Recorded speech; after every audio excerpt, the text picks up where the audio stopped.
Alors, bienvenue à cette table ronde. C'est un TEDUC. Donc, les TEDUC, que certains connaissent déjà peut-être, sont des rendez-vous réguliers en fait, qui sont proposés par Universcience à la communauté éducative et aux médiateurs culturels et scientifiques. Et ce TEDUC-là est un peu particulier puisqu'effectivement, il introduit cette journée, ces rendez-vous éduc sur le numérique éthique et responsable.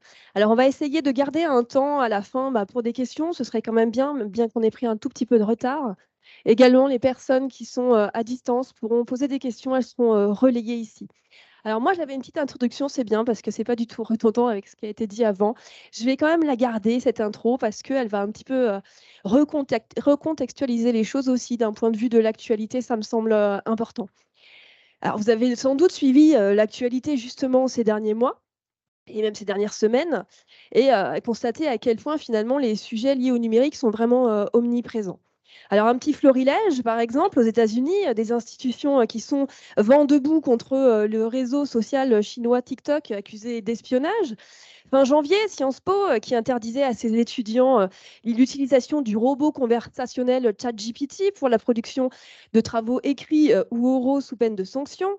2 mois plus tard, et c'était la semaine dernière en fait, plus de 1000 personnalités de la tech, dont Steve Wozniak, cofondateur d'Apple, ou encore Elon Musk, qui réclamaient une pause dans le développement des systèmes avancés d'intelligence artificielle qu'ils jugent dangereux pour l'humanité. Et puis le 6 mars, bon, voilà, c'est qu'un exemple parmi d'autres, mais un rapport de l'ADEME et de l'ARCEP qui révélait que nos activités numériques représentent 2,5% de l'empreinte carbone nationale et qu'à l'horizon 2030, si rien n'est fait pour réduire cet impact environnemental et que les usages continuent de progresser au rythme actuel, eh bien, l'empreinte carbone du numérique en France augmenterait d'environ 45% par rapport à 2020. Voilà, je m'arrête là. Mais à n'en pas douter, en tout cas, l'actualité nous rappelle à quel point effectivement le numérique est partout. Partout dans nos vies, à quel point il les transforme et puis surtout, à quel point il est urgent de réfléchir, de s'interroger sur ses usages, ses apports, ses risques, ses impacts et à quel point il est important d'éduquer les jeunes à ces questions qui sont parfois extrêmement complexes. Pour les rendre évidemment acteurs de leur vie numérique. Alors, pour parler de toutes ces questions sur l'éducation au numérique éthique et responsable, eh bien, j'ai le plaisir de vous présenter nos 4 invités. Karina Chatin, vous êtes responsable de l'éducation au numérique à la CNIL, la Commission nationale de l'informatique et des libertés. Bonjour. Ignacio Attal, vous êtes chercheur à l'Université Paris-Cité et au Learning Planet Institute, membre du comité d'éthique des données d'éducation au ministère de l'Éducation nationale et de la jeunesse. Bonjour. Claudio Simelli, vous êtes directeur de projet à la direction du numérique pour l'éducation. Bonjour. Et enfin, Nicolas Barbet-Vervlier, vous êtes directeur territorial adjoint au réseau Canopé Auvergne-Rhône-Alpes, en charge depuis 2021 de la formation tout au long de la vie des enseignants au numérique. Dans un environnement numérique. Et je précise que vous avez été aussi ingénieur en informatique et électronique. Voilà, c'est à noter puisque on est vraiment dans nos sujets. Alors, j'ai vu tout à l'heure là qu'une des demandes des acteurs de l'éducation, de vous-même, c'est de définir les termes. C'est quoi un numérique éthique? C'est quoi un numérique responsable? Et donc, ce sera ma première question, peut-être pour vous, Ignacio Attal. C'est quoi le numérique éthique? Qu'appelle-t-on éthique? Et merci pour l'invitation. Qu'est-ce que c'est que l'éthique? L'éthique, c'est une série de principes ou de valeurs qui ont comme objectif de guider nos comportements en tant que société. Et ce n'est pas du tout contraignant, contrairement à la loi. La loi nous impose des comportements, alors que l'éthique cherche à simplement guider nos comportements. Donc, l'éthique, c'est particulièrement pertinent quand, par exemple, quand les choses évoluent vite en termes de société, par exemple avec le numérique. Et il y a plein de choses qui arrivent rapidement et plein de comportements qui peuvent être influencés par des situations sociales qui évoluent plus rapidement que ce que les lois évoluent. Et donc peut-être pour quelques principes éthiques de base que généralement on mobilise, c'est les principes d'autonomie, c'est-à-dire le principe de est-ce qu'on préserve l'autonomie des personnes, la liberté des personnes. Et notre, c'est le principe de bienfaisance, et c'est-à-dire est-ce que les comportements font du bien et minimisent le risque vis-à-vis des personnes. Et puis le troisième principe, c'est celui de justice ou de équité. Ah, merci. Et donc, c'est-à-dire qu'on ne laisse personne de côté et avec les comportements qu'on met en place. Et ce qui est peut-être particulièrement complexe, c'est que ces principes-là aussi, souvent, ils sont en confrontation. Et d'où les questionnements éthiques ou les enjeux éthiques. Donc, peut-être pour donner un exemple, pendant la période de pandémie, on s'est posé la question de est-ce qu'il faut qu'on utilise des outils de visioconférence qui ne sont pas très compatibles avec les règlements en vigueur, etc. Et ce sont des outils qui sont très ergonomiques et qui très facilement tous les élèves ont accès et que si on ne les utilise pas, peut-être que les élèves peuvent être mis de côté. Donc, ça va à l'encontre. Ne pas les utiliser, ça va à l'encontre de la justice ou de la bienfaisance du côté des élèves, mais les utiliser, ça peut aussi aller à l'encontre de l'autonomie des élèves parce que peut-être qu'ils ne veulent pas accepter que leurs données soient partagées à des personnes tierces. Donc, voilà, c'est juste pour donner un peu une idée que quand on parle d'éthique, généralement, il n'y a pas une règle qui s'applique à tout le monde et c'est des principes qui entrent souvent en confrontation. Les questions éthiques ne sont pas forcément les questions légales. En tout cas, on ne parle pas forcément de la même chose. On continue peut-être sur les définitions. Numérique responsable, de quoi parle-t-on sur le numérique responsable, Claudio Simelli? Oui, bonjour à tous. Donc, je suis chargé, entre autres, de la stratégie du numérique responsable du ministère. Et donc, comme vous avez dû le voir, c'est un élément ou un pan de la stratégie du numérique pour l'éducation. Donc, elle recouvre finalement plusieurs éléments. Elle recouvre tout ce qui va être lié, bien sûr, à l'éco-responsabilité, à l'éco-conception, mais elle recouvre également d'autres aspects qui sont liés, par exemple, au respect du RGA, donc tout ce qui va être pour faciliter l'accès au numérique par les personnes qui sont empêchées, handicapées, etc. Et elle recouvre également toute la question de l'utilisation aujourd'hui des données et notamment de la façon dont ces données peuvent circuler, être échangées avec ou non le consentement. Et puis enfin, il y a toute une dimension qui est une dimension complètement éducative et sur la façon dont le numérique contribue à l'éducation en respectant les valeurs ou les principes éthiques qu'a énoncé Ignacio. Donc c'est un sujet qui est extrêmement vaste et qui est souvent tiraillé entre plusieurs valeurs, voilà, hein, et plusieurs axes.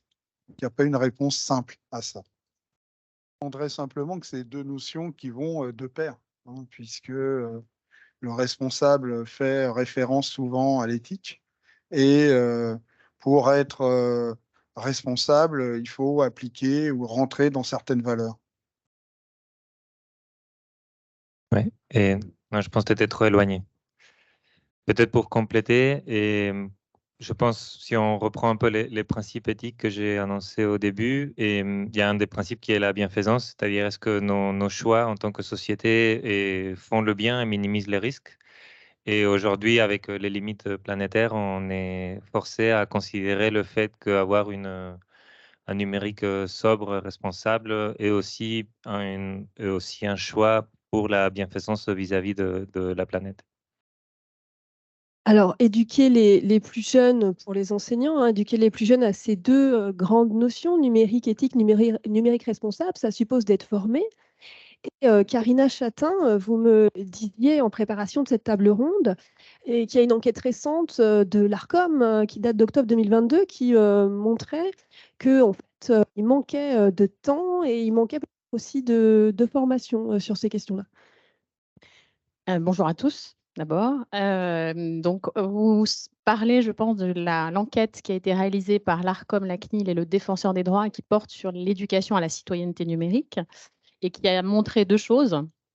D'abord, que les enseignants, en fait, s'estiment peu ou insuffisamment formés, en tout cas au numérique, ce qui leur pose un certain nombre de difficultés dans leur classe parce qu'en fait, ils ont pour vocation essentielle de former eux-mêmes des futurs citoyens numériques, donc leurs élèves. Donc là, il y a quand même un souci. Et puis, l'enquête a révélé qu'il manquait beaucoup de temps, malgré l'intérêt certain qu'ils portaient à ce sujet hein, de la citoyenneté numérique et de l'éducation à la citoyenneté numérique. Les enseignants considèrent qu'il manque de temps.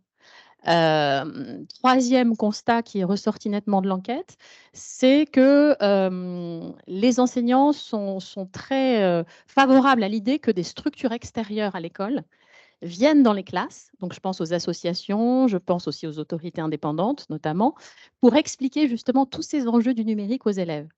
Parce que voilà, ça permet de donner un regard extérieur, ça permet aussi de peut-être de retenir peut-être l'attention aussi des élèves à ces enjeux. Et donc, pour revenir juste aux notions aussi d'éthique et d'usage responsable, moi, je parlerai plutôt de mon point de vue, c'est-à-dire je représente la CNIL, donc l'autorité qui protège la vie privée et les droits dans l'univers numérique.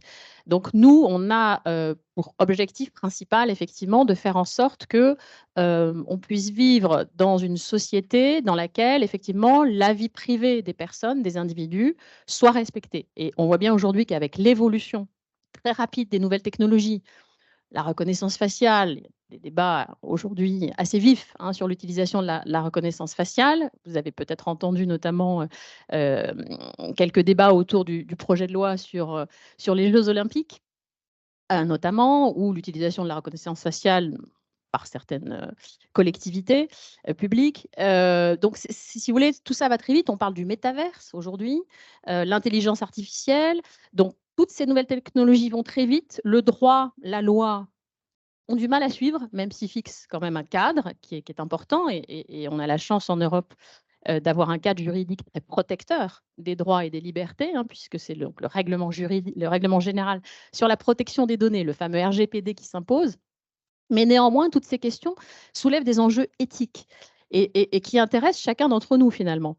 Et donc, la CNIL a notamment pour mission, justement, une mission éthique qui consiste à voir l'impact de toutes ces nouvelles technologies sur les libertés, sur les droits des personnes, sur la vie privée des personnes.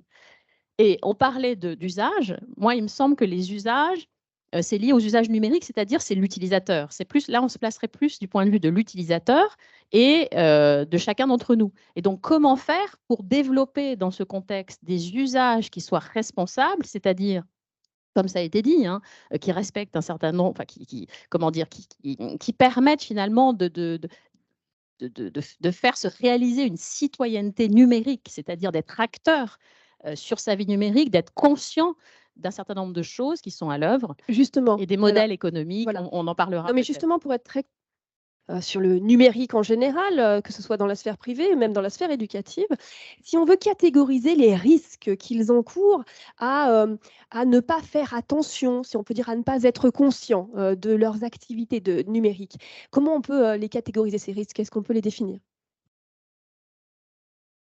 Alors, d'abord, effectivement, les jeunes sont plus vulnérables sur Internet parce qu'ils sont moins conscients en fait, des risques auxquels ils peuvent être confrontés.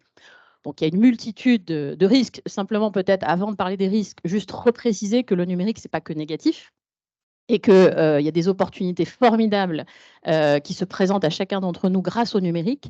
On a vu pendant les confinements à quel point, même si les outils numériques qui ont été utilisés ont leurs défauts, mais à quel point ça a été important pour les enseignants de maintenir le lien avec leurs élèves et notamment pour les élèves les plus défavorisés. Parce que l'enjeu d'inclusion, il est fondamental. Certains chercheurs en neurosciences ont montré aussi que les jeux vidéo, contrairement à ce qu'on pourrait penser, peuvent être très positifs pour des enfants parce que ça permet de développer des nouvelles capacités cognitives, ça permet aussi de lutter contre les phénomènes de déconcentration, de perte de concentration, et ça développe aussi des capacités stratégiques, etc. Donc, je pense qu'il faut nuancer vraiment le discours et avoir un discours très équilibré sur le numérique. Après, évidemment, il ne faut pas être naïf. En tant que prof, en tant que parent, on est tous confrontés aux risques auxquels, effectivement, font face nos enfants. Alors, il y a plusieurs types de risques, on ne va pas tous les énoncer, mais en gros, il y a les risques liés à la sécurité des données, les risques liés qui peuvent entraîner donc des phénomènes de piratage de comptes, d'usurpation d'identité, des phénomènes de cyberviolence. On parlait tout à l'heure de l'exposition à des contenus inappropriés. On est quand même parfois face à des très jeunes enfants qui ont accès à des contenus dangereux. Et la CNIL travaille beaucoup avec l'ARCOM notamment donc pour contrôler et pour encadrer et faire en sorte qu'on puisse vérifier l'âge des enfants pour accéder aux sites pornographiques. Ah, pardon, l'ARCOM donc réunit aujourd'hui, depuis janvier 2021, donc réunit la Hadopi et le CSA, le Conseil supérieur de l'audiovisuel. Donc c'est l'autorité de régulation en fait de l'audiovisuel et qui, avec la réglementation européenne, le DSA, le Digital Services Act, en plus étend sa compétence aux plateformes numériques. Donc c'est une vraie autorité indépendante qui a énormément de poids, de pouvoir. Donc, mais il y a des risques, si vous voulez, qui concernent les enfants et qui sont relatifs vraiment à la protection de leurs données personnelles. Et je voudrais en citer deux, si je peux me permettre. D'abord, c'est l'idée que les données personnelles ont de la valeur. Rien n'est gratuit sur Internet. Et comme l'explique très bien Shoshana Zuboff, qui a écrit un ouvrage sur ce sujet, on est entré dans le capitalisme de la surveillance. C'est-à-dire que nos données personnelles, et celles donc des jeunes aussi, des enfants, si on n'y prend pas garde, sont repérées, exploitées, parfois à des fins commerciales, et donc la plupart du temps à notre insu. Donc c'est important pour un jeune et un élève assez tôt de comprendre que le modèle économique des grandes plateformes, des grands acteurs de l'Internet, des GAFAM, repose sur ça, justement, sur la publicité. Ils gagnent de l'argent grâce à la publicité et ils gagnent de l'argent en exploitant nos données personnelles. Donc ça, c'est un modèle économique qui est encore peu connu, en fait, par les jeunes. Donc ça, c'est un vrai risque. Et le deuxième enjeu, c'est l'économie de l'attention. C'est-à-dire que, en fait, quand vous allez sur une plateforme numérique, elle n'est pas neutre en réalité. Elle est designée, elle est conçue de telle manière que votre attention est retenue. On va tout faire pour vous garder en ligne, si je puis dire. Et vous voyez bien, quand vous allez sur YouTube ou sur d'autres réseaux sociaux, vous êtes happé par des contenus. Alors, jusque-là, on va dire, pas de souci majeur, mais le problème qu'il y a derrière ça, c'est que vous êtes enfermé, en fait, dans des contenus qui vous correspondent. Et donc, on appelle ça des bulles de filtre. Et donc, étant enfermé dans ces contenus, comme dirait Étienne Klein, dans un chez-soi idéologique, si on parle des opinions, des pensées, des opinions politiques notamment, le risque, c'est que les jeunes, et même parfois les adultes, enfermés dans ces contenus, aient du mal ensuite à se forger leur propre esprit critique, leur propre opinion. Et si on veut éduquer les élèves, les enfants à devenir des citoyens numériques à part entière, il est fondamental que chacun comprenne ça pour rester acteur, avoir le choix, quitter cette plateforme, aller sur une autre, se confronter, débattre. Et aujourd'hui, c'est très important, d'autant plus qu'on voit évidemment la prolifération de fake news, etc. Donc, c'est vraiment un enjeu qui est fondamental. Malheureusement, on ne pourra pas développer vraiment tout de suite parce qu'on n'a pas malheureusement le temps de tout développer. On effleure un peu les sujets, on essaye d'introduire chacun de ces sujets. Alors, on a parlé là des données personnelles, mais il y a aussi la question des données d'éducation, et ça, c'est peut-être quelque chose dont on a un petit peu moins conscience. Vous en avez parlé tout à l'heure, pendant le confinement, on a commencé à sentir un petit peu cette problématique-là, d'une porosité déjà entre la sphère privée puis la sphère éducative, et puis le problème des données de l'éducation, les données pédagogiques. Là aussi, on a un problème éthique aujourd'hui avec tous les acteurs de la EdTech qui arrivent, qui proposent des nouveaux logiciels d'apprentissage, de personnalisation de l'enseignement, etc., mais qui font usage aussi des données des élèves, des données des enseignants. Et ça aussi, c'est quelque chose sur lesquels vous travaillez, vous notamment, Ignacio Attal. Et oui, donc en effet, suite à la pandémie, le comité d'éthique des données d'éducation du ministère s'est autosaisi pour traiter la question des données qui ont été créées de façon massive pendant la pandémie. Donc on a commencé déjà par énumérer qu'est-ce qu'on entendait par une donnée d'éducation et dans laquelle on considère les données d'élèves, les données de parents, les données d'enseignants, des données RH et c'est des ressources humaines, c'est pour éviter les acronymes, et des données, bon bref, tout type de données, des données qui peuvent concerner les apprentissages des élèves, les pratiques pédagogiques, des données qui concernent comment un enseignant évalue un élève. Et donc, bon, ça c'est le premier élément, donc se questionner sur qu'est-ce que c'est que toutes ces données-là. Ce sont des données aussi qui peuvent être facilement rapprochées à des données qui sont sensibles. Et par exemple, donc un exemple qui est très connu, c'est si on prend les données d'absentéisme, on peut très facilement identifier la religion d'un élève ou bien si c'est un élève qui a une maladie, donc ensuite c'est relié à des données sensibles concernant son état de santé. Et aussi dans le cas de l'éducation, il se joue beaucoup d'éléments concernant les émotions, concernant avec les élèves. Et du coup, il y a plein de données d'émotions d'élèves qui sont transmises dans des forums ou des choses comme ça. Donc pareil, ce sont des données qui peuvent aussi être rapprochées à des données sensibles.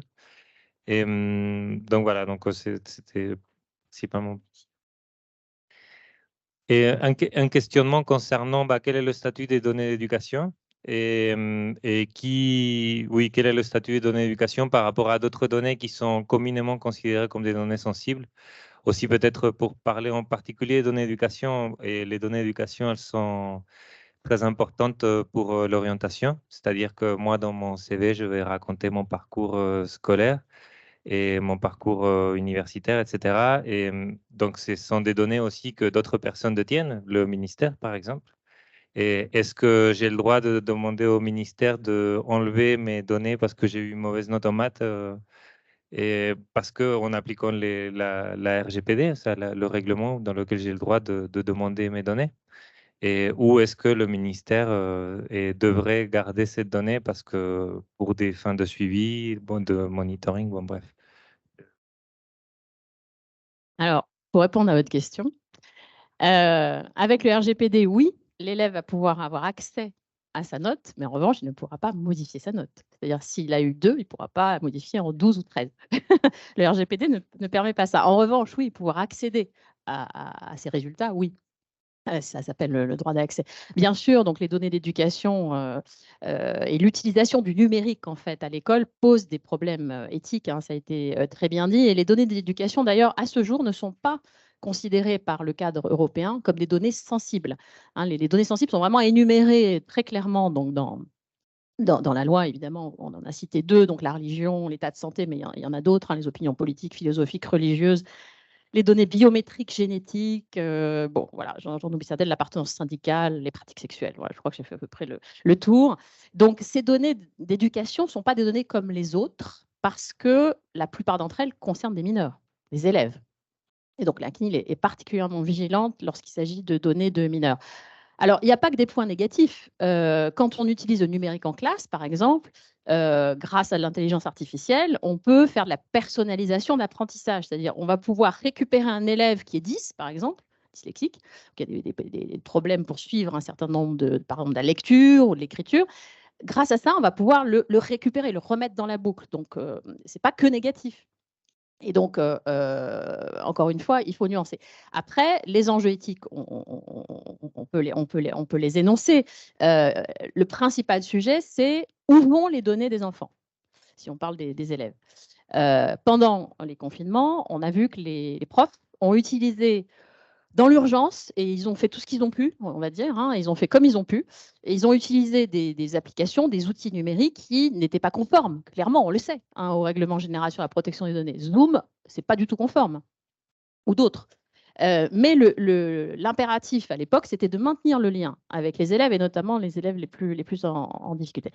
Après, effectivement, là où il faut être vigilant, c'est comment on fait pour que les enseignants aient accès à une offre peut-être publique qui soit respectueuse des données personnelles. Alors, ma classe à la maison, typiquement, hein, qui avait été mise en place par le CNED, répond à cet impératif. Et du coup, prendre conscience que, comment dire, il y a un besoin aussi de formation, de sensibilisation des enseignants sur tous ces sujets. Justement, je voulais donner la parole à Nicolas Barbet-Vervilliers, à qui j'ai toujours pas donné la parole, parce que c'est sur cet aspect formation, justement, que je voulais avoir votre voix. Oui, alors avant de parler de la formation des enseignants, hein, Réseau Canopé, opérateur du ministère en charge de la formation tout au long de la vie des enseignants, en environnement numérique en particulier, je voulais aussi parler d'une activité de Réseau Canopé qui est peut-être un peu moins connue sur l'accompagnement des sociétés de la tech. Vous en parliez, il y a en fait aussi un enjeu aujourd'hui, hein, concernant le conseil à ces entreprises qui sont généralement des startups avec peu de moyens et qui finalement vont développer des plateformes qui vont être utilisées ensuite par des enseignants qui vont être renseignés par des élèves. Et dans ces plateformes, pardon, il y a un certain nombre d'informations personnelles où il y a aussi un modèle économique. Et donc, Réseau Canopé a mis en place en 2021 un accélérateur d'innovation pédagogique à destination de ces sociétés de la tech française, afin justement de pouvoir leur donner des conseils, de faire un diagnostic de leur projet de développement, voire même parfois dans les phases très amont de la conception des plateformes, permettant aussi de pouvoir finalement éviter que l'éthique ne soit pas au rendez-vous dans la conception de ces plateformes, qu'il n'y ait pas en fait de modèles commerciaux fondés sur la récupération des données personnelles des élèves ou même de données partielles en fait des élèves, mais également celles des enseignants et qui ensuite vont être vendues à des fins de publicité. Également, en fait, on vient regarder des critères sur la conformité au RGPD. On vient regarder aussi l'interconnexion de ces plateformes avec les plateformes, avec le système, l'écosystème éducation nationale. On vient aussi regarder la pertinence pédagogique aussi de la plateforme. Est-ce que ça a une vraie utilité? Parce que développer une nouvelle plateforme, ça veut dire qu'on vient aussi alourdir finalement la charge au niveau de la quantité de données en fait transmises sur Internet. On vient donc alourdir en fait la charge d'Internet. Donc, est-ce que ça a une vraie utilité? Utilité en fait pédagogique, mais aussi sous-entendu utilité sociale de la plateforme pour l'éducation. Et pour revenir au sujet principal de votre question, qui était comment on fait pour sensibiliser en fait les enseignants dans les formations. Réseau Canopé a monté une plateforme qui s'appelle Canotech, qui est une plateforme ouverte, qui a pour objectif de sensibiliser au maximum les enseignants sur des temps courts de formation, leur permettant de s'inspirer de pratiques. On a aussi en fait des podcasts avec Extra Class notamment que je vous invite à écouter, qui vient en fait parler en fait de ce qu'on peut faire dans l'éducation, non pas pour uniquement être dans le prescrit, c'est pas notre souhait, mais notre souhait c'est d'être en accompagnement en fait des enseignants pour à leur côté développer de nouvelles façons de travailler à partir du numérique et faire en sorte que dans les pratiques des enseignants, il y ait davantage d'éthique, davantage de sobriété aussi pour utiliser le numérique lorsqu'il est uniquement nécessaire, mais d'un autre côté, de faire en sorte que chez leurs élèves, ils puissent développer les compétences numériques qui sont aussi très importantes dans le cadre des compétences du 21e siècle, dans ce que finalement aussi nous rapporte l'UNESCO, hein, dans ce qui est nécessaire pour construire les citoyens de demain. Et de faire en sorte que dans cet environnement-là, on puisse faire en sorte que les élèves soient conscients, soient des citoyens éclairés dans l'usage du numérique, dans leur quotidien, dans la classe, mais aussi avec leurs parents, avec leur famille. On se passe le micro, désolé. Oui, donc cet aspect du numérique juste nécessaire, je voulais y revenir. Alors évidemment, la CNIL propose également aussi beaucoup de ressources et on va aussi y revenir pour les enseignants. Mais cet aspect du numérique juste nécessaire, par exemple, ces acteurs de la high-tech dont on vient de parler, les startups, donc on les accompagne, on fait en sorte de regarder ce qu'ils nous proposent d'un point de vue éthique, etc., ou en tout cas de faire en sorte que leur plateforme respecte ces aspects éthiques. Qu'en est-il des aspects éco-responsables? Est-ce qu'effectivement on regarde aussi cet aspect-là, écologique? Et puis je voulais revenir aussi sur un aspect important, on parle des données, du flux de données, etc., mais enfin clairement aujourd'hui, le poids, l'empreinte carbone la plus forte, ça reste les terminaux, ça reste le matériel. C'est pas tant les flux de données aujourd'hui que le matériel. Et ça, il faut aussi un petit peu replacer les choses et redire où on en est de cette stratégie nationale quant aux équipements numériques en fait, des écoles. Claudia Simili. Merci. Alors, je voulais revenir quand même sur deux, trois petites choses.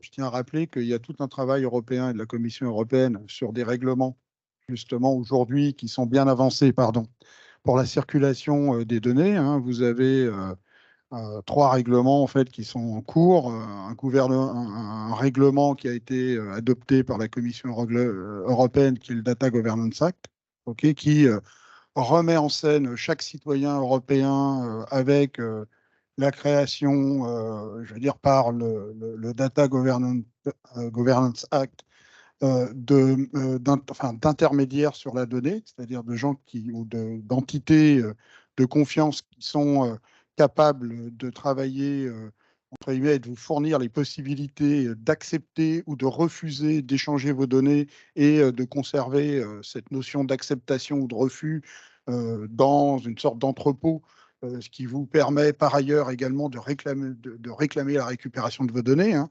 Et il y a également un data Act qui est en cours, hein, qui vient après le Data Governance Act et qui va réguler justement la question des plateformes, avec aussi un règlement sur la commercialisation qui est en cours. Donc vous voyez que, entre guillemets, l'intérêt de la Commission européenne, l'intérêt de l'ensemble des pays européens, notamment par rapport aux questions qui sont liées aussi à la gouvernance et, on va dire, les réglementations en vigueur sont en train d'évoluer pour tenir compte finalement de tout ce qu'on est en train de dire.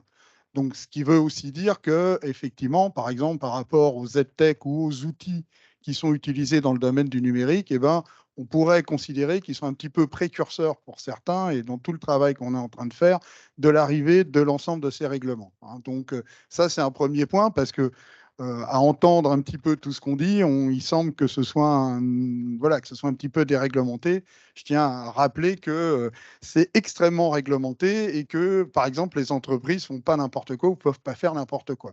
Voilà. Alors, bon, il y en a certaines qui échappent au contrôle européen, mais ça, c'est encore autre chose. C'est parce qu'il y a des lois extra-européennes qui, aujourd'hui, sont pas, il n'y a pas des accords avec tous les pays et donc, effectivement, il peut y avoir des fuites de données. Maintenant, je vais revenir à la question que vous me posiez. Et donc, effectivement, vous avez tout à fait raison. Le principal impact environnemental aujourd'hui est lié aux équipements individuels. Voilà, vous l'avez rappelé, il y a 10 équipements individuels environ par foyer. On était, nous, parce qu'il y avait un type d'équipement qu'on n'avait pas comptabilisé, c'était les consoles de jeux. Voilà. Je vais vous le dire un petit peu moins. Mais effectivement, c'est quelque chose d'extrêmement important. Et donc, dans les travaux qu'on est en train de conduire au niveau de la stratégie, finalement, on conduit des travaux à différents niveaux. Il y a un travail, on va dire, qui va concerner les administrations centrales et ses agents. Et puis après, il y a un travail qui concerne effectivement tout ce qui se fait en relation avec l'élève, les enseignants et les établissements scolaires, et qui est un travail d'échange notamment avec les collectivités territoriales, hein, parce que, comme vous le savez, il y a une répartition et effectivement, ce qui est responsable, ceux qui sont en responsabilité des équipements, ce sont les collectivités territoriales, bien sûr, en partenariat avec l'éducation nationale. Cela étant, on va dire, il y a dans notre stratégie un point particulier sur tout ce qui concerne l'équipement et l'évolution des équipements. On peut aligner ça sur 3 ou 4 points. Un premier point qui est déjà les centres de données académiques, ceux de l'État, etc. Donc, effectivement, il y a, par rapport à ces centres de données, le respect d'un certain nombre d'éléments de réglementation sur tout ce qui concerne, on va dire, le renouvellement des équipements, sur tout ce qui va concerner la réparabilité, sur tout ce qui va concerner, et qui est très important, le regroupement de ces centres de données. Aujourd'hui, par exemple, il y a au niveau des académies 30 centres de données qui existent. Notre objectif est de les regrouper pour mieux, entre guillemets, les piloter, pour mieux gérer la façon dont il y a de la consommation d'énergie, la façon dont, entre guillemets, on peut renouveler les équipements. Et ça, on va dire, dans des marchés qui sont des marchés nationaux, dans lesquels l'ensemble des points de la réglementation aujourd'hui sont complètement respectés. Deuxième point, qui est extrêmement important, qui est le travail sur la durée de vie des équipements. Voilà, pardon.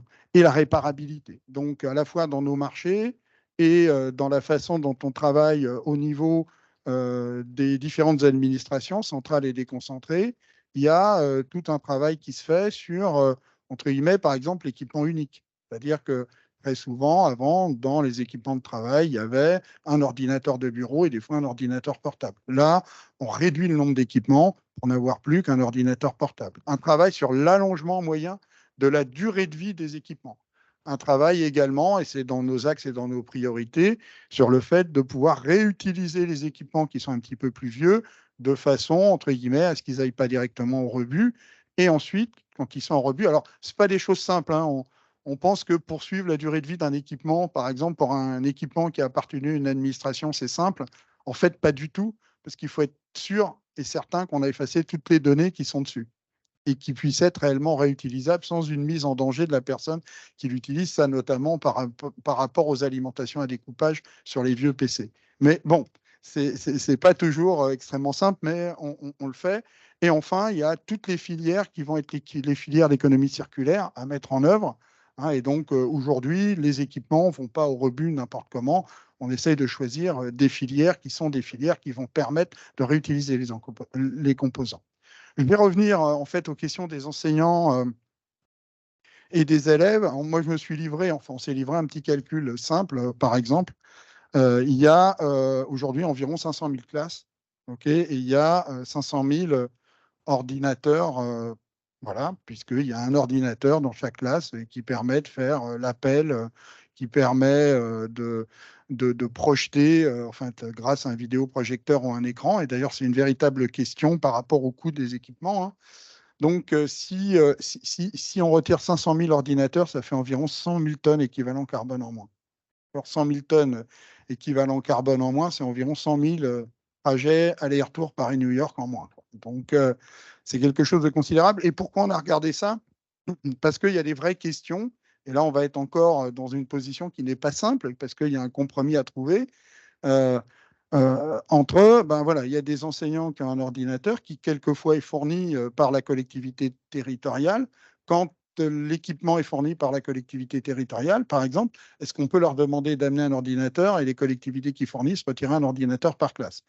Mais on voit bien qu'on touche là des points qui ne sont pas simples, qui sont des points d'équité dans la façon de fonctionner, de confort aussi, de facilité, parce que est-ce qu'un enseignant peut avoir le temps, entre guillemets, pardon, d'installer son ordinateur pour faire l'appel, etc. Donc, il y a une question aussi d'efficacité dans l'acte pédagogique, mais il y a aussi un compromis à trouver, comme on le voit, avec, entre guillemets, notre responsabilité environnementale. Et enfin, je dirais que derrière tout ça, il y a aussi la façon dont on peut faire cohabiter deux mondes, et je crois que c'est une question qui est très générale. Comment est-ce qu'on peut faire cohabiter sur un même équipement, par exemple sur un même smartphone ou sur un même ordinateur, finalement son environnement personnel et son environnement de travail? C'est-à-dire, est-ce qu'on est capable aujourd'hui d'étanchéifier les choses? Alors, a priori, au niveau technique, il y a des possibilités de plus en plus fortes, notamment qui sont dues aux questions qui sont liées aujourd'hui au développement et à l'encapsulation des parties applicatives des logiciels qui sont installés et des applications, hein. Tout le monde, ou je ne sais pas, vous avez entendu parler certainement de containers, de containerisation, qui peuvent être des objets qui permettent d'entourer, on va dire, une application qui fonctionne et d'éviter qu'elle fuite, on va dire, sur les bords. Cela étant, ce ne sont pas aujourd'hui des pratiques très généralisées et il y a véritablement un effort à faire de tous les côtés pour pouvoir, on va dire, proposer aux enseignants, aux élèves, etc., des environnements qui soient adaptés et qui permettent de minimiser le nombre d'équipements et donc de réduire considérablement le nombre d'équipements par foyer et donc de peser beaucoup moins sur la planète. Et je me déplace.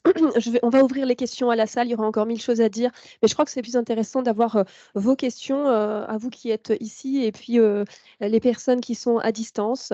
Donc n'hésitez pas à commencer à poser vos questions. Il y a notamment un aspect de souveraineté numérique qu'on n'a pas forcément beaucoup évoqué là, donc peut-être que, voilà, à vous. Vous n'avez aucune question? Vous allez les garder pour les ateliers ensuite?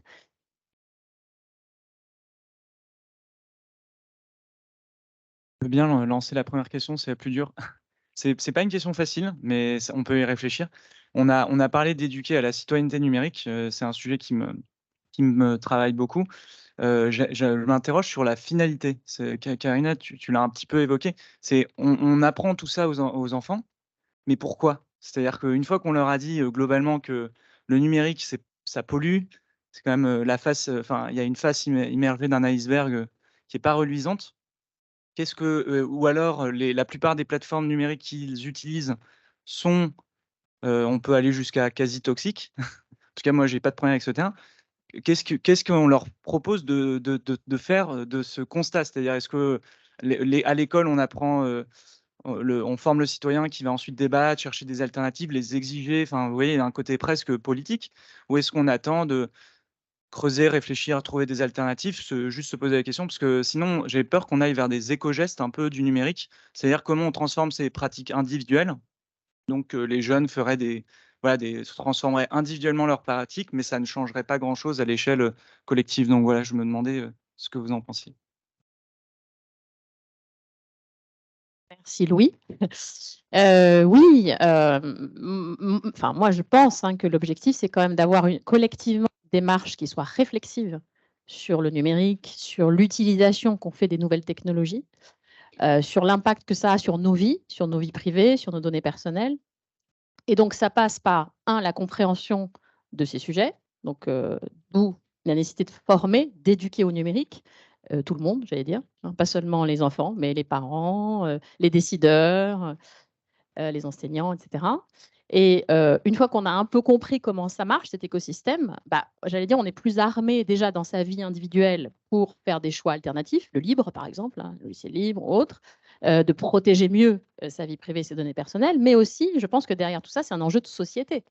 C'est-à-dire que en fonction, je dirais, de la façon dont on va appréhender ces nouvelles technologies, la limite qu'on va fixer, jusqu'où on est prêt à aller, à concéder une partie de nos libertés individuelles, parler de la reconnaissance faciale, de l'intelligence artificielle, etc., c'est finalement le choix d'une société vers laquelle on se dirige. Prenons l'exemple de la Chine. En Chine, qui n'est pas exactement comme la France, on va dire, eh bien, pour régler le problème du temps passé par les enfants devant les jeux vidéo, le gouvernement chinois a installé de la reconnaissance faciale. C'est inenvisageable à l'heure actuelle en France, grâce au cadre juridique qui est très fort. Autre exemple, en Chine, il y a un système de notation sociale. C'est-à-dire que concrètement, un Chinois qui va traverser alors que le petit bonhomme il est rouge, il va payer son billet de train plus cher. Il ne va pas avoir accès à l'électricité entre telle heure et telle heure. Enfin, c'est inimaginable dans une démocratie. Donc, ce que je veux dire, c'est qu'en ayant cette démarche réflexive collectivement sur vers quel modèle de société on veut aller, et tout va très vite, c'est quelque part prendre sa part à ces enjeux. Et il y a véritablement un enjeu sociétal, un enjeu politique pour moi. Et chacun, quel que soit son niveau, il n'y a vraiment pas besoin d'être un sachant ou un expert. Et c'est pour ça que quand je regarde ce qui se passe là sur la Convention citoyenne sur le climat, récemment sur la fin de vie, je me dis, mais finalement, l'enjeu du numérique dans nos vies, pourquoi pas imaginer ce type de process, c'est-à-dire de prendre le temps de réfléchir. On est dans l'urgence, le clic, ça va vite, on clique en permanence sur nos écrans, on se pose, on prend le temps de réfléchir collectivement. Les citoyens, quelles que soient leurs origines, professionnelles, géographiques, l'âge, etc. Donc, un échantillon un peu représentatif. On réfléchit à tout ça et on se dit, voilà, quels sont les enjeux, quels sont les risques, et du coup, on devient acteur. On reste, vous voyez, on a l'impression de participer à cette aventure. Oui, justement répondre à votre question concernant les enjeux. Et en fait, les enjeux sont paradoxaux, c'est-à-dire qu'on a une mission.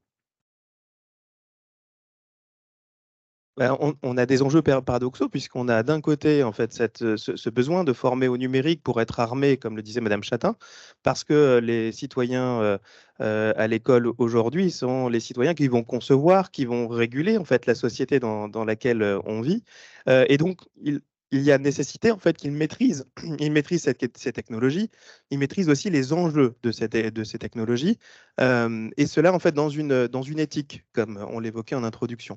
Donc nous, on ne forme pas les élèves, on forme les enseignants.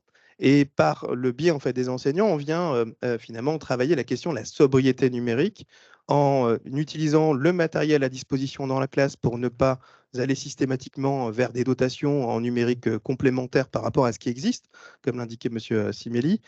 On vient aussi dans la classe sensibiliser par l'intermédiaire des enseignants aux enjeux, aux enjeux en fait, de l'utilisation des données, à l'éducation, à l'information, faire en sorte que les données soient caractérisées, que voilà, on éduque à ce qu'est la data, comment on la maîtrise dans le temps, comment on la produit, pour faire en sorte que les élèves soient des citoyens éclairés. Comme je l'évoquais tout à l'heure, on est vraiment dans une nouvelle approche sociale et citoyenne permettant aux élèves de construire ce que sera le monde de demain.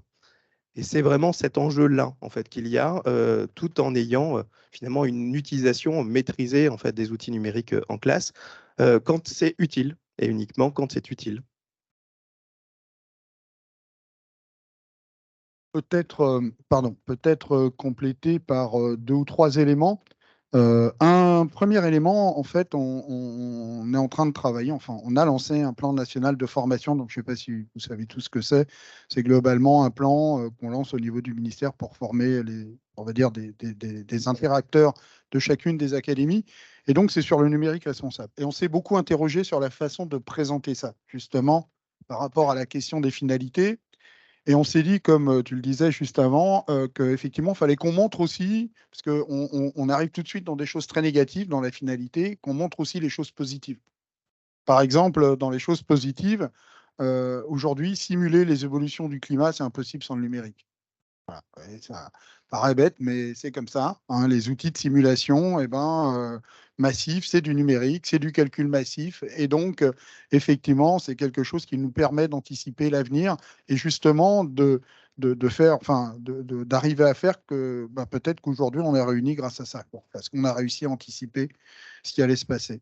Il y a aussi une question de finalité en termes de société, ça a été très bien dit, avec des questions qui sont liées dans quelle société on vit. Effectivement, je préfère vivre ici que peut-être vivre en Chine. Et selon ça, c'est des valeurs qui sont transmises au travers, on va dire, de toute l'école et de toute l'éducation fournie par les parents, et finalement dans la société dans laquelle on vit. Simplement, on n'est pas dans un monde de bisounours, et effectivement, il y a aussi des enjeux géopolitiques extrêmement forts. C'est-à-dire que le numérique, aujourd'hui, montre qu'il y a des enjeux politiques très, très forts et que, effectivement, il y a des choses qui se jouent au niveau des technologies et de l'avancée des technologies.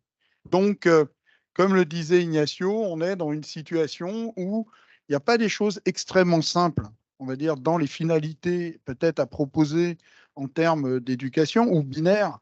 Il y a peut-être à proposer les moyens de faire réfléchir nos jeunes à la fois sur la société dans laquelle on vit et dans laquelle ils souhaitent vivre et sur la façon dont on peut y arriver en utilisant le numérique.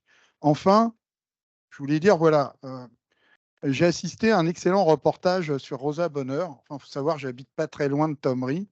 Donc, tout le monde sait qui est Rosa Bonheur, un peintre animalier remarquable. Voilà. Et donc, dans ce reportage, on a vu que la personne qui a repris la maison de Rosa Bonheur a trouvé dans le grenier énormément de choses. J'ai envie de dire qu'elle avait fait des dessins, des esquisses, des contenus, des livres qu'elle lisait, qu'elle avait annotés, marqués, etc. Et donc, je me posais, moi, la question par rapport à ce qui est éthique et responsable, c'est est-ce qu'on peut effacer les données qui vont devenir quelque chose comme étant le capital de l'humanité? Parce qu'aujourd'hui, il y a quand même une vraie question, c'est que moi, Ignacio, enfin, je ne sais pas, ou d'autres, hein, tout ce qu'on fait, toutes ces esquisses, toutes ces lectures, toutes ces marques, elles sont considérées comme étant des données à caractère personnel. Si, quand c'est rattaché à mon compte, parce qu'en fait, à mon ordinateur, ce sont des données, alors c'est ça qui n'est pas simple, ce sont des données à caractère personnel, même si je ne les ai pas signées. Et donc, toute la question, c'est comment ou que va devenir ce capital de l'humanité? Voilà. Comment on va s'en saisir, comment on va pouvoir le réutiliser. Et peut-être, alors moi, je ne suis pas Rosa Bonheur, mais peut-être que la future ou le futur Rosa Bonheur, quand il aura travaillé au niveau de l'art numérique, etc., il aimerait bien peut-être que dans quelques années, on retrouve des choses. Et ce sera une IA, en fait. Bonjour, alors moi je suis enseignante depuis 1996 et là je suis arrivée en lycée en septembre. Donc j'étais vraiment enthousiasmée par le numérique et en plus en arrivant en lycée, les élèves sont équipés d'un ordinateur portable, donc ils travaillent vraiment constamment, enfin très très souvent en tout cas avec le numérique. Et j'avoue que je déchante un peu parce que j'ai l'impression de voir l'envers du décor. Et je trouve qu'on creuse vraiment les inégalités dans la mesure où on leur donne des ordinateurs portables. Dès qu'il y a un dysfonctionnement, c'est toujours les élèves de milieu social défavorisés qui vont pas être en mesure de contacter l'assistance, de faire toutes les procédures qui vont leur permettre de rétablir et qui se résolvent. Mais vraiment, je les vois se résoudre à ne pas utiliser, ils n'ont pas leur manuel scolaire parce que c'est ça maintenant. Donc, voilà, tout ça me pose question. J'avoue que je me trouve très souvent dans des situations où je suis choquée par la façon dont on est obligé de faire avec le quotidien. Donc voilà, c'est pour ça que je suis venue. Donc la question des inégalités.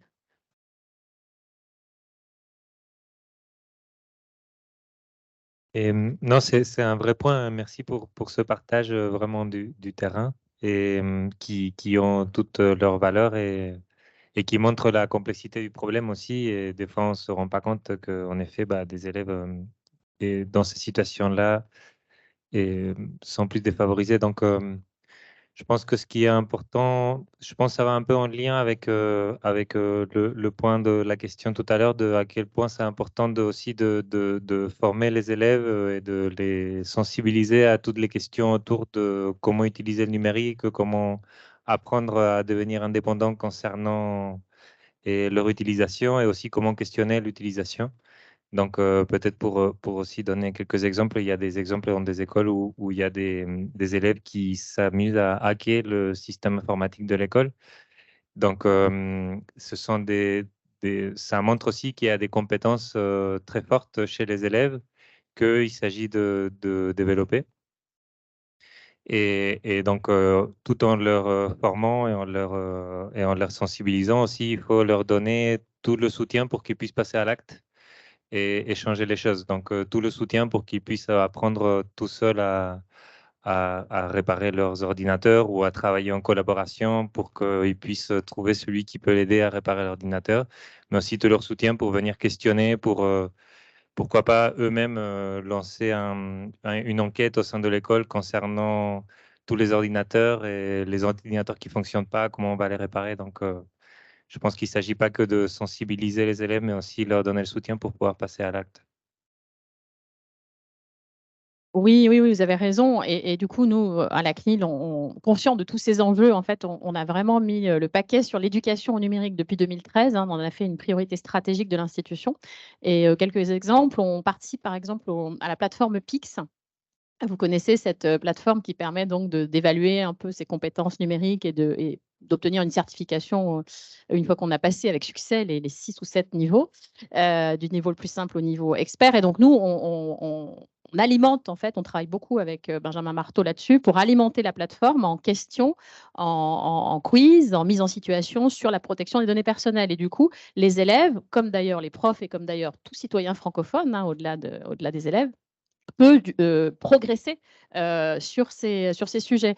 Autre exemple, on participe chaque année au concours Trophée des classes, qui est lancé par le ministère de l'Éducation nationale et qui porte sur la protection des données personnelles. Là, concrètement, il y a un prof, donc ça concerne le cycle 3, donc les 8-11 ans, et l'enseignant va faire un vrai projet de classe. C'est-à-dire qu'il va, avec ses élèves, construire un outil numérique qui permet de, comment dire, sur des thématiques proches des données personnelles. Par exemple, comment, je ne sais pas, se protéger en ligne. Ça passe par des bons mots de passe, ça passe par configurer son compte, etc. etc. Donc, il y a plusieurs sujets qui sont proposés. Et donc, dans l'esprit d'un concours, les élèves font, et c'est important, effectivement, au-delà de la sensibilisation et de l'éducation, le faire. Et quand on se trompe, c'est pas grave, on recommence et on apprend aussi par parce qu'on s'est trompé. Donc, ce concours, à ce titre-là, il est vraiment utile. Et on a plein d'autres partenariats avec, par exemple, Radio France aussi, puisque l'idée, c'est que chaque Français puisse aussi mieux maîtriser ses enjeux. Et quand je parle des Français, je parle des parents aussi, les enseignants, les parents qui écoutent la radio. Eh bien, on essaye de faire rentrer dans les rédactions des chaînes de Radio France des sujets qui sont relatifs à la protection des données, la cybersécurité, qui est aujourd'hui beaucoup à l'ordre du jour, mais pas seulement. Il y avait une question au fond et comme il nous reste que vraiment quelques minutes, je vais donner la parole.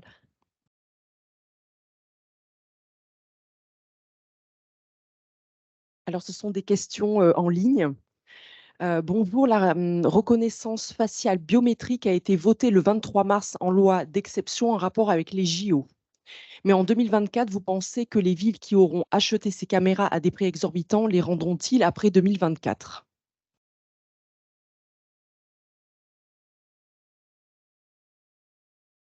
Et il y a une deuxième question que je pose tout en même temps, du coup. Pour vous, quelle est la place des professeurs documentalistes? Car ils sont formés en MEEF, en tout cas, je ne sais pas ce que ça veut dire, et sont professeurs et peuvent avoir des heures d'enseignement. De plus, quelle est pour vous la place à donner à l'EMI, notamment avec sa mise en avant par le ministre de l'Éducation? C'est vrai qu'on a parlé d'esprit critique et l'éducation aux médias et à l'information, c'est vraiment essentiel aussi. Oui, bah écoutez, merci d'abord pour cette question. Alors, je vais essayer de tenir correctement mon micro. Bon, comme tout le monde le sait, il y a des actions extrêmement fortes qui sont faites par le CLEMI depuis des années. Et donc, il y a un repositionnement de l'éducation aux médias d'information. Donc, ce repositionnement de tout ce qui est médias d'information est porté dans les établissements par tous les enseignants et notamment par les professeurs documentalistes. C'est quelque chose sur lequel le ministère fait des efforts qui sont réguliers. Alors effectivement, ce n'est pas inscrit comme une discipline. Voilà. Et donc, toute la question, c'est aujourd'hui, est-ce que comme on a introduit, on va dire, l'enseignement de l'informatique au niveau du lycée par les filières NSI, y a-t-il en fait une véritable possibilité d'inscrire l'éducation aux médias comme une discipline? Aujourd'hui, voilà, il n'y a pas d'arbitrage, hein, et donc, mais c'est une question assez forte parce qu'elle porte aussi toute la façon dont on va utiliser les réseaux sociaux, les médias d'information, etc. Pour revenir un petit peu, non, non. Alors les JO, c'est pas moi. C'est pour répondre peut-être à la question précédente, donc sur effectivement le projet de loi donc, qui a été rédigé par le gouvernement pour essayer de sécuriser au maximum le bon déroulement des Jeux Olympiques à Paris en 2024. Donc, le débat s'est engagé au Parlement et certains parlementaires ont souhaité effectivement introduire de la reconnaissance faciale dans les caméras vidéosurveillance. Bon, évidemment, la CNIL a produit un avis avec de fortes réserves là-dessus et du coup, est inscrit dans le projet de loi une garantie selon laquelle, effectivement, il n'y aura pas de reconnaissance faciale. Ce qui est prévu, en revanche, c'est de la vidéosurveillance avec des algorithmes. Donc, ce n'est pas exactement pareil. Néanmoins, nous, dans notre avis, ce qu'on a dit, c'est que petit à petit, on se dirige, à force effectivement de céder un peu du terrain à la sécurité. Et c'est vraiment un équilibre à trouver. Hein. Comment être en situation de sécurité en préservant les libertés individuelles. Donc, c'est vraiment la ligne de crête qu'on essaye de suivre. Donc, et sur l'histoire de rendre les caméras, là, je dois dire que je ne pourrais pas vous répondre. Mais en tout cas, sachez que, a priori, il y a une garantie dans le projet de loi qui préserve de l'utilisation de la reconnaissance faciale, qui, je le rappelle, est plus intrusive que la vidéosurveillance, puisqu'elle va permettre d'identifier une personne dans une foule en la ramenant à un gabarit, donc à un fichier. Donc, il y a un élément biométrique qui est très important. Et la biométrie, comme je l'ai dit tout à l'heure, est une donnée sensible. Je vous mets la pression, je n'ai pas le micro, alors j'essaie de l'attraper. Non, mais en tout cas, c'est un super sujet à discuter avec les enfants. Il y a du numérique, il y a de l'éducation aux médias. Ben voilà, c'est une bonne façon d'aborder les enjeux du numérique. Merci à tous et à toutes pour cette première table ronde et je vous invite à aller vous inscrire aux ateliers. Merci.